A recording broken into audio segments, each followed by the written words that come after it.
Where's Sam Leavitt going? Is Deuce Knight going to be the guy at Ole Miss? DJ Lagway, the guy at Baylor, and more? Let's talk portal quarterbacks. Locked On presents The Portal, the daily podcast covering college football recruiting and everything NIL. Part of the Locked On Podcast Network. Your team every day. To the Portal Podcast, where you get your daily recruiting, NIL, and transfer portal scoop. I'm your host, Brian Smith, longtime college football recruiting analyst. Thank you for making the Portal Podcast a part of your day each and every day right here on the nation's #1 podcasting network, Locked On. Today's show is brought to you by our friends over at FanDuel. The college football playoff final is here, and if you want to get your playoff boost, check it out inside the FanDuel app next Monday when the Hurricanes play the Hoosiers. Let's talk about what's going on with Cam Coleman a little later in the show, why he sets the trend, why that is a special football player in general, and why, quite honestly, the Manning family is getting a really good insight into what a linear jet looks like when he takes off. Because what Cam Coleman, I can tell you from seeing him up close, that's not a normal football player. But throughout the rest of the show, we're going to be talking about all the quarterback stuff. Sam Leavitt, we'll get to that. I'm going to talk about Deuce Knight, kid I know quite well. DJ Lagway, another kid that I know, he's going to Baylor. Obviously, the Dylan Raiola to Oregon, is that going to be the same offense that Dante Moore operated for the Ducks? We'll see. There's a lot of stuff going on with the portal. I just want to have some fun with the quarterbacks and then again talk a little Coleman. But first off, the guy that I want to discuss is Deuce Knight. He was an elite recruit out of high school, committed to Notre Dame, signed with Auburn. Now he is transferring back to his home state of Mississippi. What does this mean? Well, quite frankly, it means that there's going to be a big-time player up in Oxford. So here are my questions. Deuce will be a redshirt freshman next year at Ole Miss. Is he ready to carry the water for the Rebels and help them be that program? So basically, is he going to be an impact guy? I don't know exactly what the offense is going to be, but it sounds like it's going to be pretty close to what Lane ran in terms of scheme. And for those that don't know, Deuce is 6'4.5", 210, 215 pounds. His vertical is over 40 inches. He's the kind of guy that can do just about anything you can imagine on a football field as it relates to athleticism. And he's got the arm to throw it a mile, all those things, throws the deep ball well. But playing time is playing time. He played well against Mercer for Auburn at the end of the year. He had like 6 total touchdowns, 4 rushing, 2 passing, I believe. But he's just a tremendous football player in terms of his upside. But now he's going to be going against SEC competition once he gets to play for the Rebels. I think he's going to do well pretty early, but there will probably be a few bumps in the road, typical for a redshirt freshman.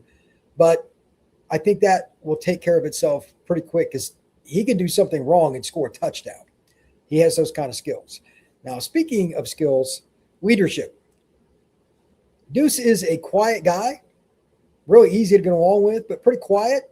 I'm curious to see what his leadership is like as an Ole Miss Rebel. Again, that's his home state. There's some pride with it, and they're going through all this change. There's a lot on his plate because Trinidad Chambliss, he's been denied. He's not coming back unless something gets appealed and it works out. And Austin Simmons is headed to Missouri. So he's pretty much the guy. Who is it going to be for them if he's not the leader? Like, usually it's a quarterback, but it could be somebody else. So that's something else Ole Miss has got to figure out. Finally, this is just something in general. Is Ole Miss here to stay as a team that can be a playoff contender, at least for the foreseeable future? I really don't know, but it's fun to discuss. 2 things that make me think that they are. Number 1, if you're going after Deuce Knight, you had to spend some money. Number 2, Deuce Knight had plenty of options. If he didn't think Ole Miss was going to be competitive, even though it's his home state school, do you really think he would have selected the Rebels? I don't. He could have went to other schools. Instead, he's heading to Ole Miss. I think those 2 combinations, again, they had to compensate him, so they're serious. And 2, he's not going to go somewhere he doesn't think he can at least be around good players and win football games. So I think Ole Miss is kind of a team that most people don't take serious usually. And then this year they obviously really exploded. But I think even though Lane Kiffin is now down in Baton Rouge, that's not going to matter. They've got a good staff they're assembling. And, I'll talk about that later on in the spring once we get closer to spring ball. But right now, the Ole Miss Rebels, that's a program that, honestly, you need to probably start taking a look at because they should be a top 20 program probably just about every year now, the way they're trending. Next up, this is another player that I think is very intriguing and for similar reasons. From one SEC school, but this time to the Big 12, DJ Lagway goes back to his home state of Texas. He's from the greater Houston area. His father played at Baylor. That's where he's going. Is Lagway ready for Baylor spring practice? That's my number one question because he's been banged up so much. Is he going to be full go for that spring ball practice? I don't know the answer to that. And I'm not sure that he does either because they got to figure out what's best for him long term. And while they need to get him in there and get as many reps as possible with all the receivers, Dave Miranda's squad, it's pretty simple. Their offense, they had plenty of firepower this last year, but they're losing a quarterback that's going to end up in the NFL. They need him in there only if he's healthy. They can't risk him not playing in the fall. So that's a big thing that I have to get taken care of between now and the end of spring, and hopefully that works out over the summer as well. Number two, Lagway is a very talented guy, and he's been known as a runner, but I don't think he wants to run a whole lot. I think Baylor's offense, which didn't run the quarterback a ton, will probably be a good fit. Is it going to be enough for them to be a contender in the Big 12? I don't know. I don't think that's going to be as much about DJ Lagway as much it is about Dave Miranda's defense figuring some things out because they were bad last year too many times. They're certainly not in the same stratosphere as Texas Tech, and to otherwise proven, I think Tech's going to dominate that league because they spend more on the portal than anybody else. With that being stated, at least you have a quarterback, a kid from Texas. He's a legacy. This should work out pretty well for Baylor overall. And then there's Dylan Raiola. Going to Oregon. Are the Ducks a title contender with Raiola? He completed 72% of his passes last year for the Huskers. I could see it. If he takes even another step forward, doesn't have to be anything specific. He doesn't turn it over a lot, doesn't put the ball in harm's way. Dylan Raiola absolutely, unequivocally has the ability to put them in a contention for a deep playoff run. We'll see if he can be that guy or not, but we'll figure that out later. The only other question I have about Dylan, what's the offense going to be? The reason I ask is when Dante Moore came out of high school, he was a self-proclaimed pocket passer. I'd even spoken to him about it. He gave himself a 4 out of 10. I thought that was kind of low when I spoke to him at a tournament one time about his ability to run the football during a read option play. Now, he's in better shape now. He's been through college training, and he's learned how to run the football. But I don't think Raiola wants to be that guy, although he's a big dude. Are they going to use him as a runner at all, or is it just going to be completely pocket passer? That's something I'm curious about. But otherwise, Will Stein's gone. What's the offense going to look like? Who's it going to be that really designs it? Is Raiola going to have any say in it? How is that going to work? How close is it going to be to Nebraska's offense? All those things I'm curious about in spring ball. So Oregon will be a very fascinating team. Now, as it relates to everything else that's going on in college football, we can't forget about the Sam Leavitt situation. I'm just going to give you my 1-minute synopsis here on different pieces from different places, people I've spoken with or heard speak on, like Locked On Moscona, Locked On LSU. He's as dialed into a program as anybody in the network.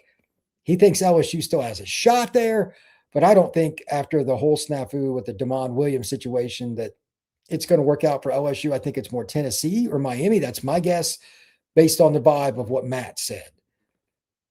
Checking in at other places, Miami thinks they got a good shot. Tennessee thinks they got a good shot. There's nobody that I've spoken with or heard anything that doesn't think there's a chance that Sam Leavitt ends up at their school. And he kind of sets the rest of the board because he's the last big name left, despite the Liz Frank injury, the foot injury that's very annoying. I believe he had the surgery and he should be ready for fall, but he's not going to be available for spring practice. If Leavitt goes to Miami, I think they'll be back in the hunt for a title again next year because they've got a good roster. Tennessee, he could be the guy that catapults him into that category. Then LSU, they're putting together a pretty good roster, but right now they just don't have a quarterback. It's possible they could be that team as well. They got some really good receivers coming in. We'll see how that goes. But Leavitt, I predicted before the portal cycle kicked off, would end up at Miami. I'm going to go with that until otherwise known. Miami seems to do great at landing QBs. Why not again this year? That's my pick. It's just gut, nothing more, nothing less. But I think Sam Leavitt would be a pretty darn good fit for the Miami Hurricanes. When we come back, I want to talk about Cam Coleman, why he sets the bar at receiver in more than one way. That is next, right here on the Portal Podcast. Today's show is brought to you by our friends at FanDuel. The college football playoff is down to Indiana and Miami, and it has been a great ride. And FanDuel is giving all customers even more ways to get on all the action with that game, because right now, every college football playoff game, FanDuel users get a profit boost when they go into the FanDuel app. So whether you're betting on Indiana, who opened as a 7.5-point favorite, whether you're betting on Miami, whether you're betting on player props, maybe it's something else, it's up to you.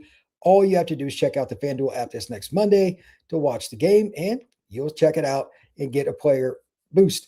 So FanDuel is the best place to get in on the action all playoff long. Visit FanDuel.com to get your college football playoff profit boost this next Monday. We are also brought to you by our friends over at Wayfair. Check out everything they got going on. Wayfair is a really cool site if you want to get everything going in regards to what's happening in your home. If you need a little bit of a refresh, start the new year off right. I'm actually in the process of moving, and I actually need to get some more, and I bought a desk. I really like it, and it's something that I got delivered to my door in 3 days right off the Wayfair site. So from bedding to a mattress to a desk or anything else that you need for any room in your house, even kitchen stuff, Wayfair makes it easy. So check it out, all the stuff that you could possibly go with. Get organized, refreshed, and back on track this new year with Wayfair. That's WAYFAIR.com. Wayfair, every style and every home. All right. Here's my thought on the entirety of the Cam Coleman situation. It's pretty straightforward. This was a bidding war. He wanted to win. He wanted to stay in the SEC, A&M, Texas, Alabama. He left Auburn.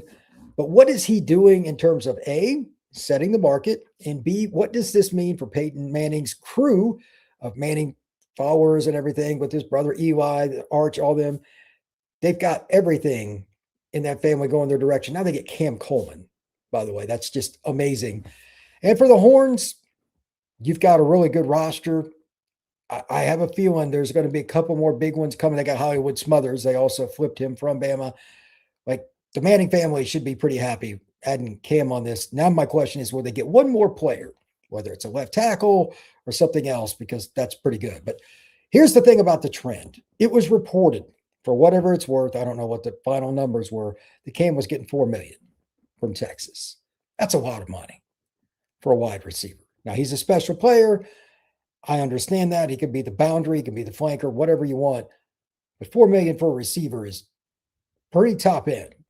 To that end, what does that mean for the rest of the market? Like, what's the next tier? Is there anybody that will even come close to that? Or is this going to be like a yearly thing? The NIL for a player like Coleman, who's got 2 years of college experience, has started pretty much from day one at Auburn. How's that going to work out? How is that going to work out? I'm not sure there will be many Cam Colemans in the portal moving forward. So to me, this is at least a short-term anomaly. But 6'4", 202 pounds and runs like a deer just doesn't happen every day. So Texas took their shot. And I guess if you overspend by $1 million to increase your odds of winning a title, I'm good with it. But nonetheless, there are a lot of really good players in the portal that aren't making that kind of money. That's pretty crazy. So my question to anybody listening, or if you're listening to this later on after I post this to YouTube, Spotify, Apple, and everywhere else, it's pretty straightforward on this as well. Do you think the $4 million gamble on Coleman is worth it? Yes. Explain why. No. Explain why. To me, it's yes. Because if you're Texas, you're an oil well school. I mean, you got money just from that. It's out the yin yang, law school, business school. You got plenty of rich boosters. $1 million may not sound like a small amount to you or me, but To Texas, probably not a huge deal. For them, I get why they do it. Secondarily, this impacts Oklahoma for the Red River rivalry game. This impacts the Texas A&M game. He almost could have ended up at Texas A&M, a place that he originally committed. And there were still other schools. I'm sure that LSU and Florida and every other school inquired. So Texas not only doesn't have to play against Cam Coleman, he's going to be on their sideline promoting their program. Final point here, and matter of fact, I'll make it into a question. Who is your next portal wide receiver and why? Who would you rank number 2? Or would you rank somebody ahead of Cam if you want? That's your business. I would have him number 1. Who is it and why? There are a lot of different players. I would probably look at Nick Marsh or Marion Miller, kid from Colorado. He's going to Arizona State, by the way. Great pickup for the Sun Devils. Marsh is headed to Indiana. He'll get coached up there with Sig and all those guys. I think this is a really good barometer. Let's see what we got in the chat today. Let's see. Lori Underwood. Deuce is going to be huge for Ole Miss. Wish he would have stayed at Auburn. He wanted to play, my friend. He wanted to play. Johnny Jackson, the Emperor. Going from Florida to Baylor is a massive downgrade. In terms of, like, Florida's been bad, but, like, prestige in a program, I get it. But Baylor's a good school, and it's home state. We'll see how it goes for DJ. Lori, I agree, but every once in a while, Baylor is a good team. We will see if Lagway can take them, make them better. Be hard to be much better than Baylor's quarterback from last year. Baylor's quarterback hasn't been their issue. Their quarterback issue is that he has to score 40. Here's the irony. Dave Aranda is a defensive coach. Remember, he was at Wisconsin. They went to LSU, then got the head gig at Baylor.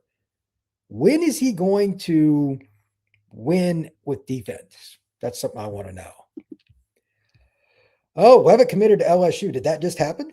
Like, I did not know that he did, if that's the case. And if Leavitt is going to surprise it, I should have known better. As soon as I do a podcast, something like that will happen. But it is what it is. I just saw Quincy Porter. He committed to Notre Dame, and sure enough, there it is 1 hour ago. So as soon as I come onto the show, Sam Leavitt commits to LSU. Fair enough. That is big news. My question now, I mean, I might as well go with this. Who's Tennessee get, or are they done? Are they going to stick with Joey? That's 1. And 2, who does Miami pivot to? Anybody got any ideas?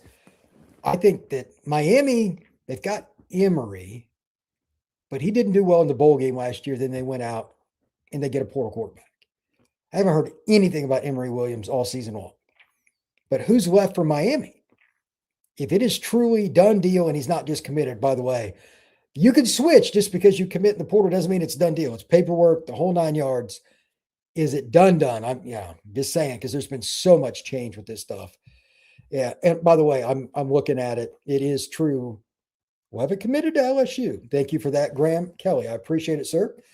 But man, that is a big one. Pete Thamel on 3, etc. Appreciate it. What's going on, Raymond? How you doing, sir? Notre Dame is heating up. Love the Quincy Porter pickup. He's a dude. For those that don't know, he played at Bergen Catholic in New Jersey. He committed to Notre Dame after signing with Ohio State. And there's this guy there named Jeremiah Smith that thought Quincy Porter was up next for them. That's a really big pickup for them.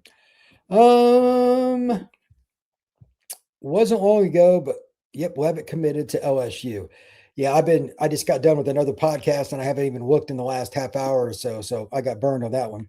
Keon Keeley to Notre Dame. We knew that one was going to happen. I'd heard about that a while back. No idea where Miami goes from here. Yeah, like this is interesting. This is a whole new beat. What's going to happen?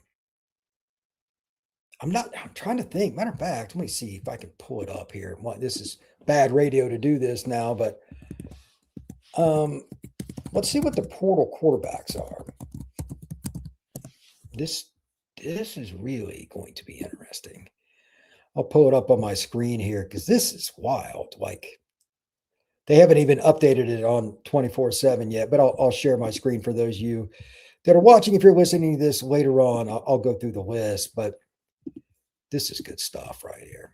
This is good stuff.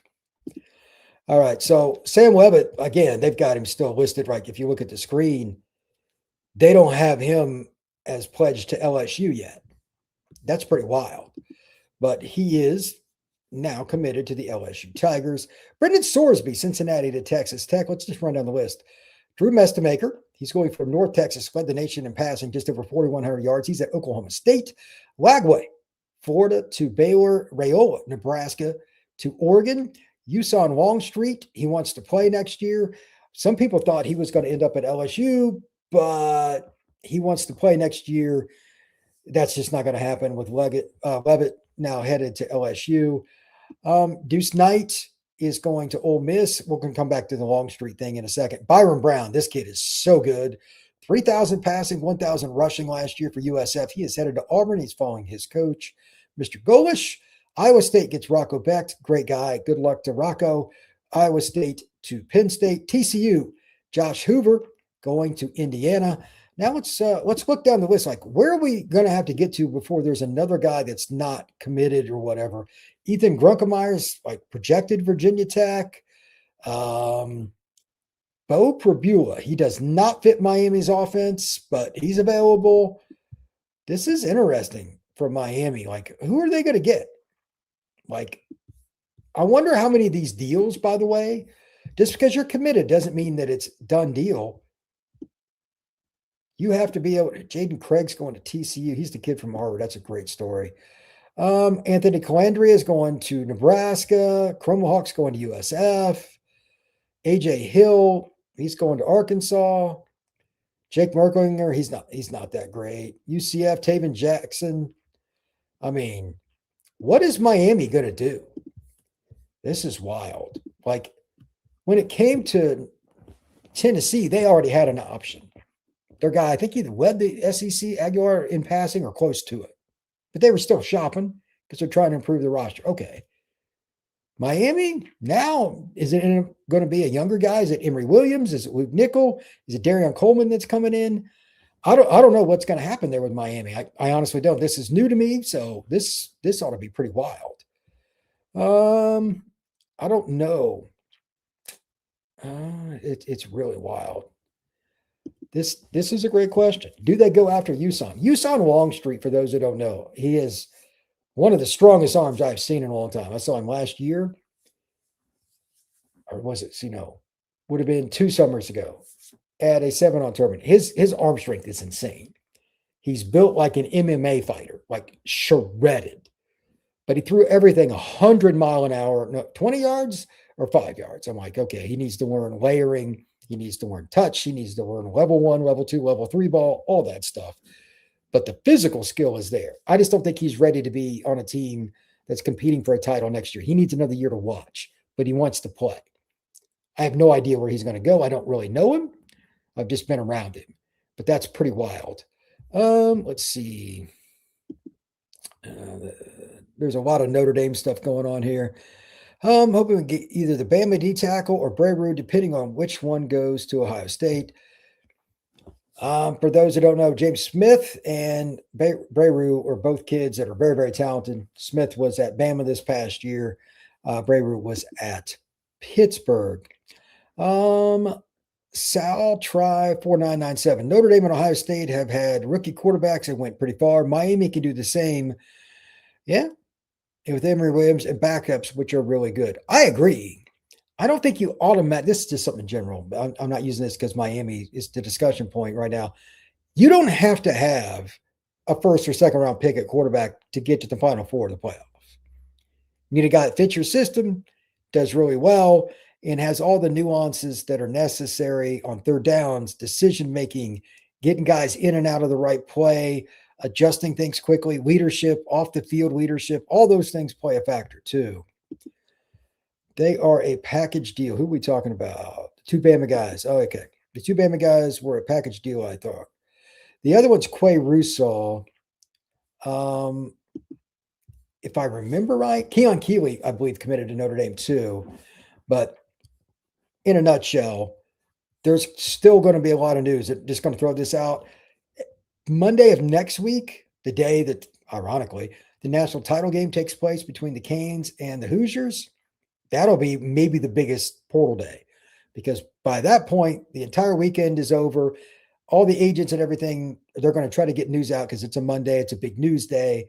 So while today's a big day and the next few will be big, I'm telling you, next Monday will be an accumulation of all kinds of things. I'm kind of looking forward to that portal show because it'll just be wild. I might just start the show and say, I'm checking Twitter. We're just going to update it as we go. That might be literally what I do, because it could be just buck wild. Let's see. I think that's about it for the chat. So I guess I'll just wrap it up here with this. Since Leavitt's going to LSU, we're now going to be discussing more Miami stuff. Again, they could obviously flip him, and Miami could still go after Ty Simpson and try to get him to go there instead of going to the draft. That's what they did a couple of years ago. That worked out pretty good. The guy ended up being number 1 in the draft, and he's now the quarterback in Nashville. So anyway, lots of possibilities. I think that Miami will be fine. They'll figure it out. They've got some good quarterbacks on campus, but nonetheless, everybody have a good day. I appreciate it. Check out the Portal Podcast and make sure you like and subscribe. We will see you again soon.